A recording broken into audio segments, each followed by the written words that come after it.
በጋሞ ዞን የተከሰተው የመሬት መንሸራተት ብዙ ወገኖቻችንን እንድናጣ አድርጎናል። በጣም ከባድ ነው።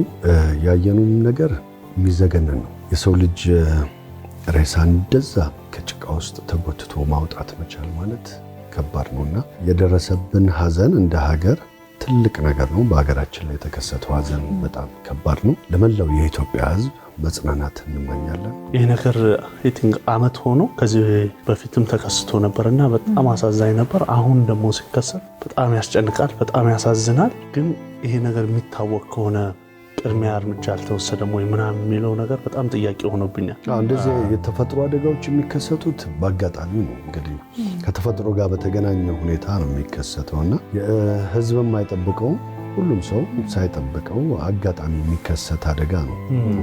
ይሄ ነገር ይመስለኛል ያው በየአመቱ ስለተከሰተ ብዙ ሰዎችም ሲጠይቁ የነበረው ቅድመ ማስጠንቀቂያዎች ካሉ ወይ ደግሞ የሚታወቅ ከሆነ የሚመለከተው አካል ደግሞ ይሄንን ቅድመ ጥንቃቄ ቢደረግ የሚል ነው።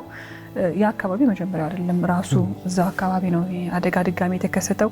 ያው እንደዚህ አይነት አደጋዎች ደግሞ ሲከሰቱ ፈጥኖ መድረስ ህዝባችን ይታወቃልና ብዙ ሰዎች የተቻላቸውን ርብርብ እያደረጉ ነው ለቤተሰቦቻቸው። በተለይ ደግሞ እዛ አካባቢ አንድ ቤት እንኳን 4 ቤተሰቡን ያጣ ልጅም አይተን ነበርና በጣም ብዙ ቤተሰቦቻቸውን ያጡ እዛ አካባቢ ያሉ ሰዎች አሉና ለነሱም የእውነት ደግሞ ቅርብም ስለሆኑ ለአካባቢው ነዋሪዎች ቤተሰቦቻቸውን በዚህ አደጋ ላጡት ወገኖቻችን መጽናናትን እንመኛለን።